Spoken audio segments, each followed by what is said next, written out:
Welcome to the Tipping Point Show. I'm Jimmy Evans. Today's show is about the total solar eclipse that will occur over the United States on Monday, April 8th. It is the second total solar eclipse across the United States in 7 years, and the two eclipses will mark an X over the country. This is a very rare and ominous event, and I have joining me on the show today the author of a new book about the two eclipses, A.C. Katz. A.C. is an amateur astronomer and has written an article, Signs in the Heavens Over America, in this month's edition of Prophecy Watchers magazine. A.C. has done an incredible amount of research about the eclipses, and she's joining me on the show today to share her thoughts from her book, The Great American Writing on the Wall. A.C., thank you for joining me today. Thank you for having me. It's a pleasure to meet you. It's great to meet you too. And you've written this book, The Great American Writing on the Wall, Total Solar Eclipse of 2017 and 2024, the annual eclipse of 2023. Now, let me tell you, this is just for anyone interested. I really encourage you. A lot of people are interested in the eclipses that have already happened, plus the one that's just about to happen on April the 8th. There's not a more informative book than this one right here. And you've done you're an amateur astronomer, and so you have a great interest in this, but you've done so much research here. What does the Bible say, AC, just starting out, what does the Bible say about us looking for signs in the heavens? Is it appropriate for Christians to be looking to the sun, moon, stars for information or signs?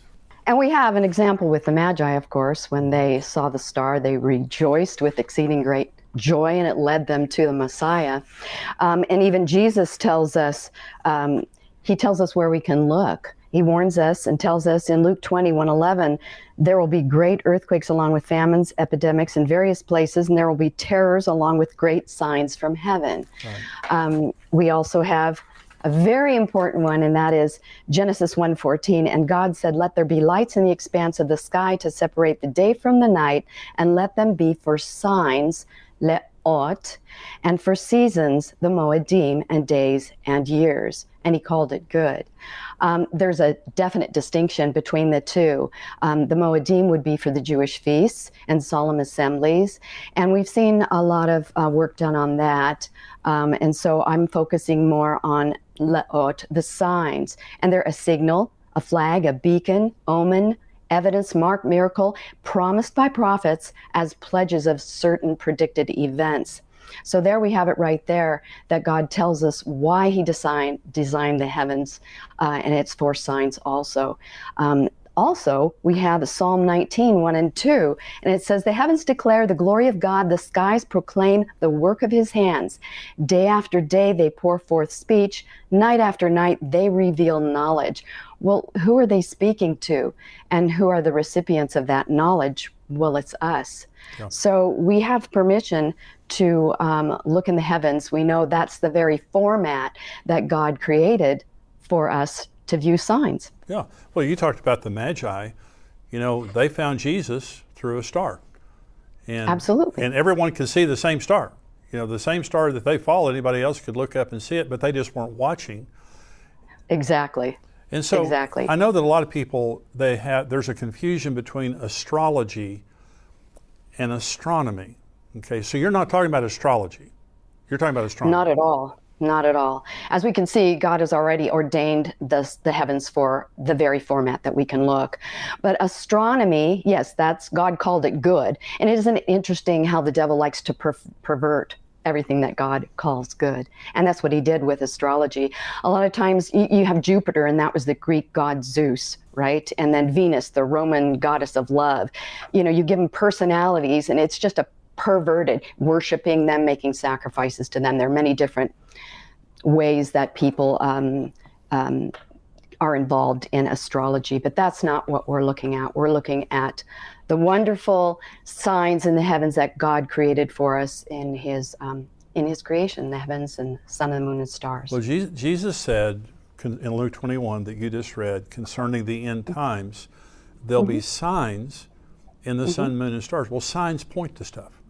You know, so yes, absolutely. Like when you're on the highway and you see a sign that says, you know, Albuquerque 100 miles, it's pointing you to the fact that you're getting close. So these signs that we're seeing, and there have been other signs astronomically, the Revelation 12 sign that happened in 2017, which you talk about in your book, Unbelievable sign there.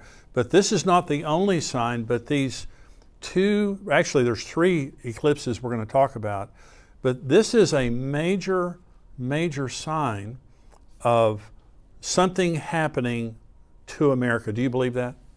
Absolutely, absolutely. And interestingly, the 2017 eclipse was exclusively over the United States, and that's rare. Most of the time, eclipses occur over the ocean, or they partially come over the U.S. But for it to occur just on the United States and go across 14 contiguous states is rare. Eclipses in themselves are not necessarily rare, but for them to, before the August 27th, the last eclipse visible from coast to coast was almost 100 years earlier on June 8th, 1918, but it wasn't exclusive to our nation. The one that was exclusive last time was January 11th, 1880, a total solar eclipse occurred exclusively over the continental U.S. So for this, this is quite rare. And then to have the 2024, another total solar eclipse across the United States is just unprecedented. So the Jews, and you talk about this in your book, they believe that a lunar eclipse is a sign to the Jews. Right. And a solar eclipse is a sign to the Gentiles. Okay. Yes, mostly based on the calendar. They were given the lunar calendar, and so they do their Jewish feasts based on that. So, yes. And so in 2017, in other words, if God is trying to send a sign to America, he's using, in this case, the sun and the moon to do it through the eclipses that are happening. Well, when you look at the pattern of the eclipse, yes. and when you look at some of the locations, whether people care to believe that the locations mean anything or not, that's entirely up to them. But as you will see, there are quite so many instances where there were locations covered and events took place. I don't necessarily want to predict things from the locations, but it's just far more than coincidence. And I think I was extremely skeptical going into this, very skeptical. But when you see these things taking place, we have to understand that the Lord sees a sparrow fall. If you don't think that he knows locations and he controls the orbital mechanics of the sun, moon, and stars, we don't.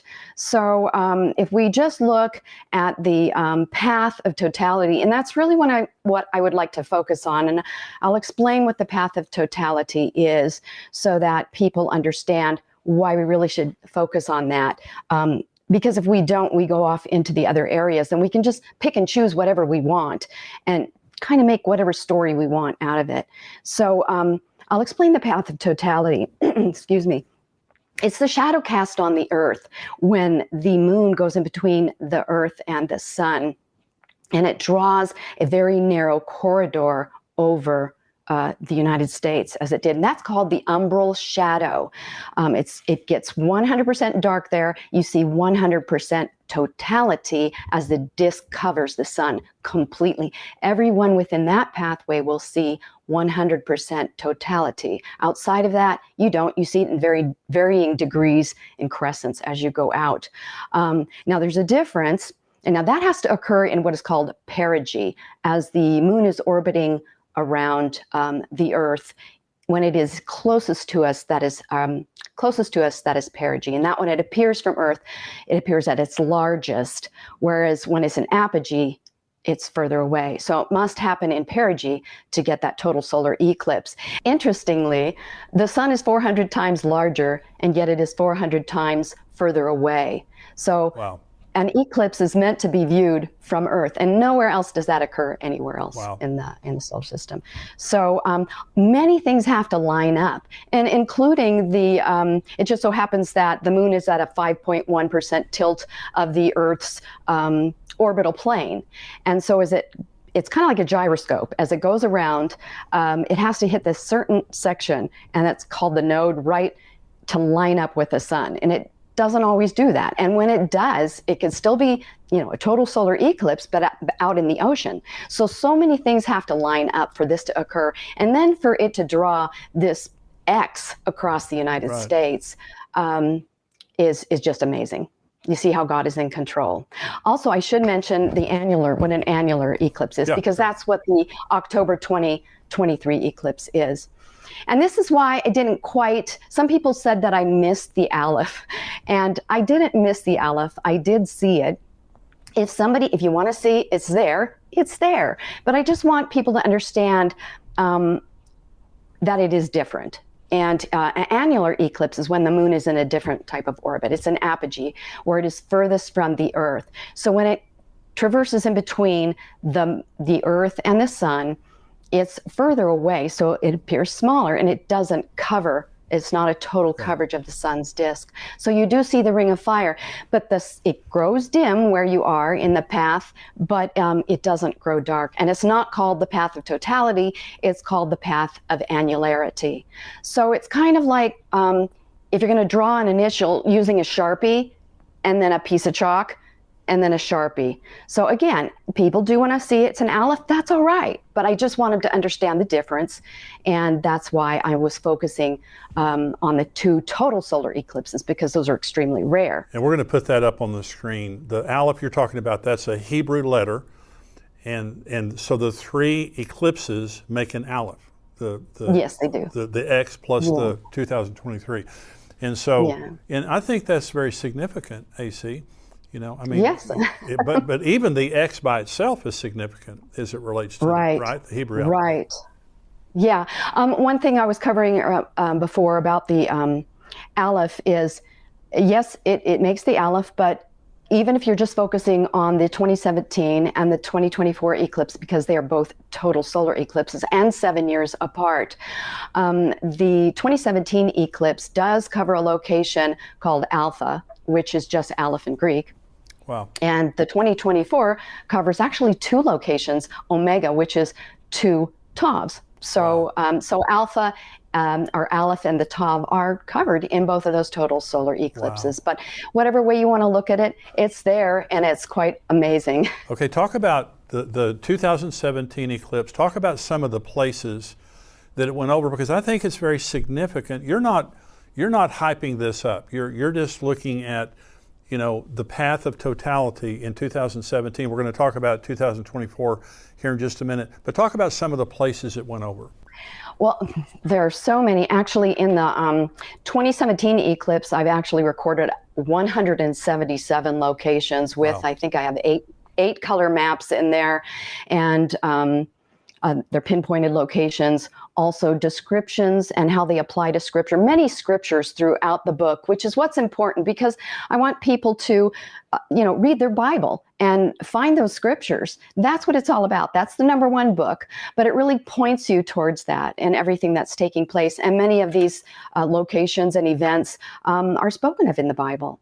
But in the 2017 total solar eclipse, actually, I have to be honest, when I was first looking at this, I had heard, I did this research in 2019, and I kind of wrote my own little book and had it on my desk since then. But I was pretty naive as to how to publish a book and whether anyone would be interested.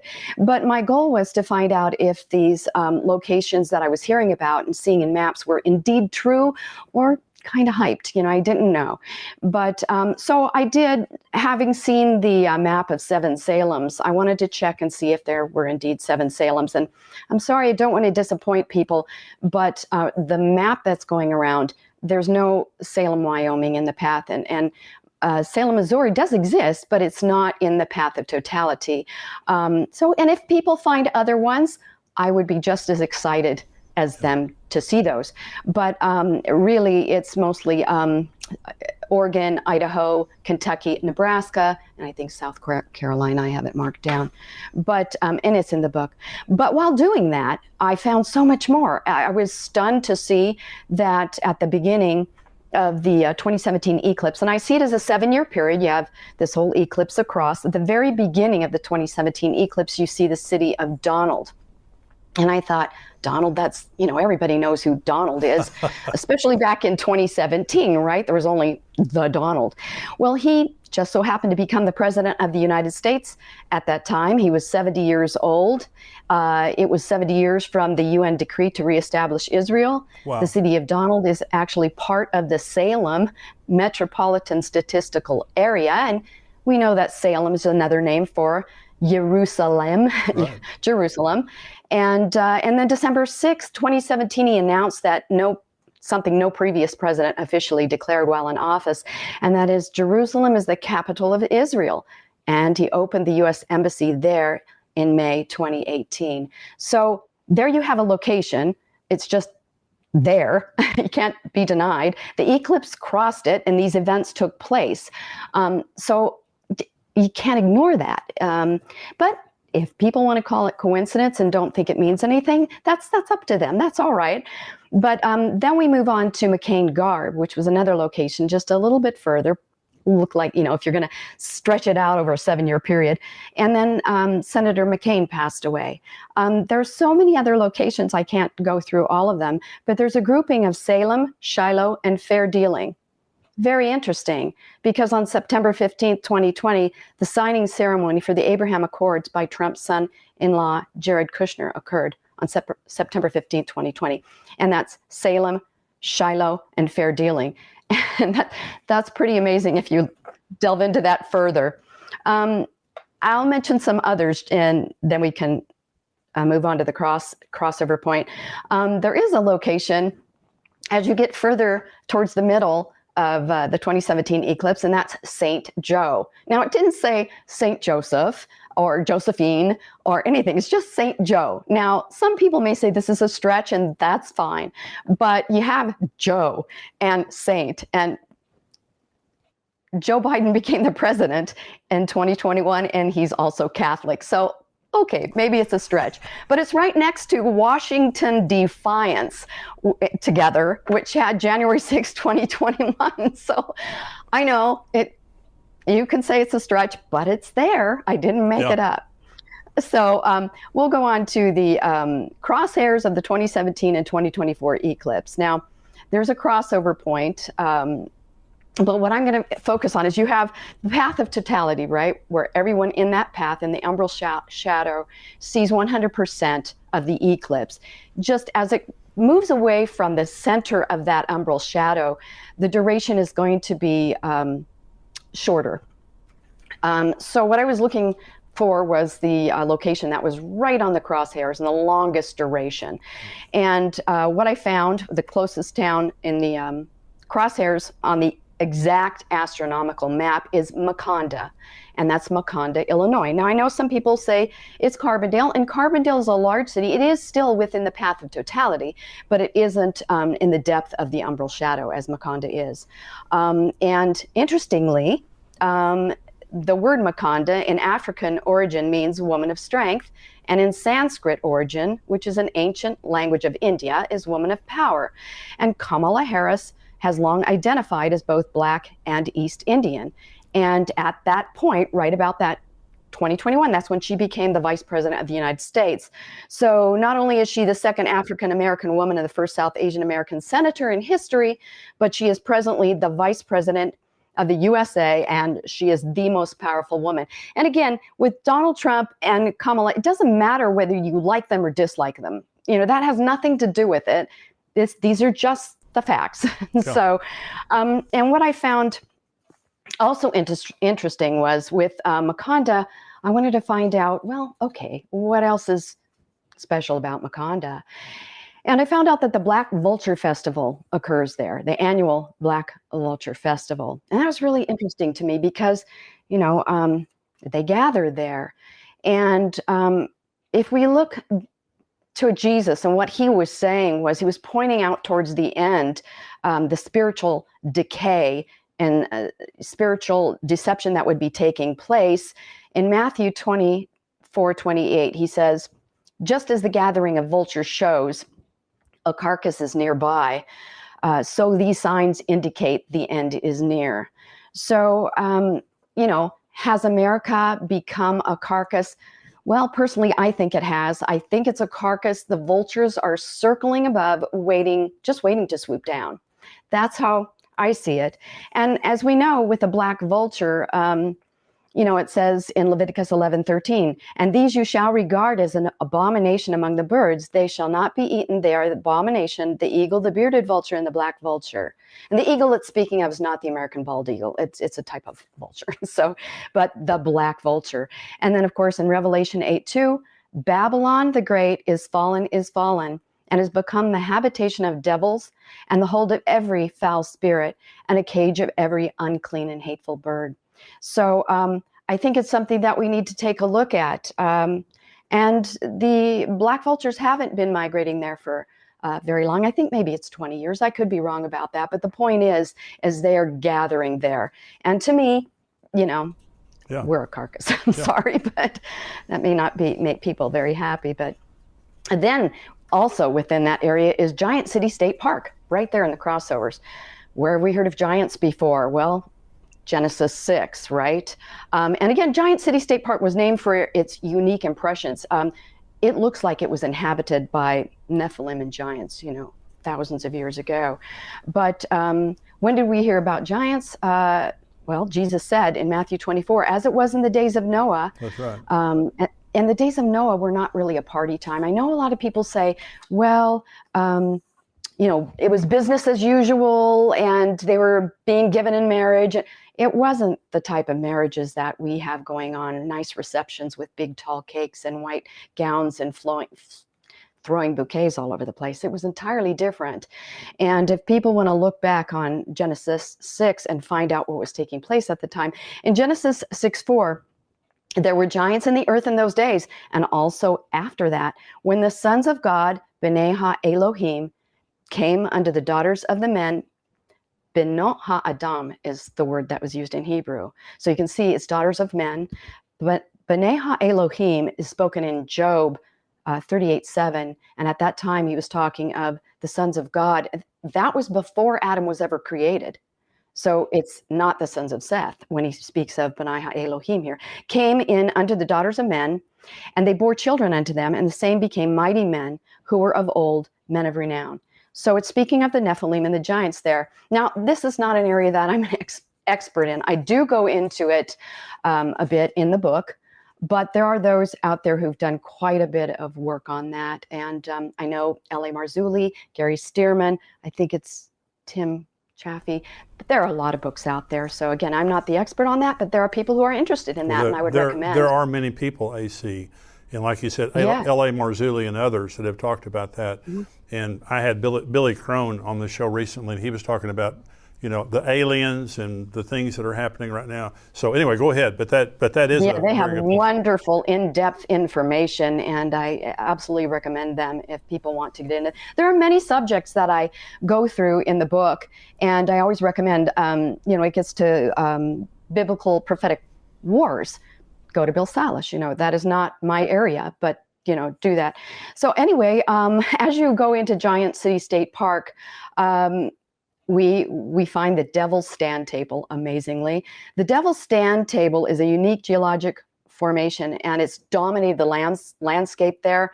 The Devil's Stand Table is a large freestanding pillar of sandstone. It seemed more like the Devil's pulpit to many, so obviously they called it the Devil's Stand Table, but it exists, and the name stuck, and it's one of the most interesting, well-known geological features in Giant City State Park. Now, this unique rock pillar stands, it's at an elevation approximately 75 feet above the surrounding terrain. And it also has one of the longest durations, believe it or not, at 2 minutes 41.5 seconds. And in comparison, when you get into the technicalities and the durations, it is important to get as close as you can. And those durations there's first a predicted duration, okay, and people will look at that. But after the eclipse, there is a adjusted duration, and that's actually the true duration. So some people will quote certain durations, and they based it on the predicted rather than the actual corrected, and that is corrected based on the lunar limb, because the moon isn't completely spherical, and so based on its topography, you change the you have an adjusted duration of the locations, the duration of their eclipse. So when you look at the Devil's Stand table, to me, how can we deny that the United States hasn't become the Devil's Stand table?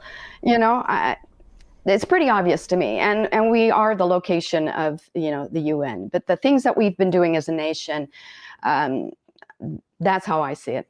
Now, all these things take place. I'm sure many people have heard this, and it's true that they do occur in an area in Illinois called Little Egypt.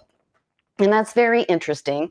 Maybe some people don't know why it was called Little Egypt. And the name is due to this imminent disaster that was going to take place in Illinois in 1831. In northern Illinois, they had a deep snow, killing frost, and so therefore they couldn't plant their corn until late, which put it back. So when harvest time came around, they had another killing frost and early freeze, and so that continued for 1 or 2 years, and they were going to starve. So they traveled down to southern Illinois for grain. So that's how that area got the name of Little Egypt. But you can see a type of template. It's very similar to being that it's in Egypt. I see the eclipse being that it's 2017 to 2024 is a 7-year period, and then we have the 2024 eclipse. And I see it as possibly a 7-year. I mean, it could be 2, it could be longer, but you have the 7 and the 7, and you have Joseph who, in interpreting Pharaoh's dream, he said there were going to be 7 years of preparing and 7 years of famine. And that's true. They had to store grain for those years of famine. I see it here, yeah, if you want to prepare, because we do have food shortages, and it's likely that we will in the future. But more importantly, we need to prepare spiritually. We need to prepare. You know, we prepare for everything else, but we don't prepare for eternity. Yeah.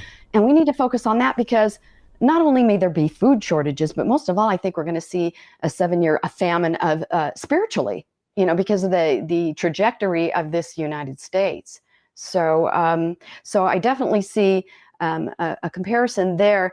And another thing that Joseph explained to Pharaoh in Genesis 41:32, and the dream, this is Joseph, he said, and the dream was repeated or doubled to Pharaoh twice, because the thing is established by God, and God will shortly bring it to pass. So here we have this 2017 eclipse going over these crossover points. And then we have the 2024 eclipse. So it doubles again. This is going to occur in the path of totality during the crossover point with these same locations in 2024. So we do have a doubling. So I think that's something, you know, to pay attention to. Hope you enjoyed today's show. Listen to see the entire Tipping Point show. Go to endtimes.com. Become a subscriber for $7 a month. Love to have you as a subscriber, but I hope that this information has been helpful to you. And listen, you can give to us on endtimes.com. You can go and you can give a donation one time. You can give a recurring donation. We need your support to keep this ministry going and to reach out to as many people as we possibly can. First of all, to lead them to Jesus Christ, but also to give comfort and encouragement to people in the very difficult times that we're living in. People need biblical truth and Bible prophecy to help them to contextualize the things that are happening in the world. The world's crazy right now, but the Bible tells us exactly what to expect, and that's comforting because Jesus Christ is coming. Thank you for joining me today. Go to endtimes.com to become a subscriber and also to give to the ministry. God bless you.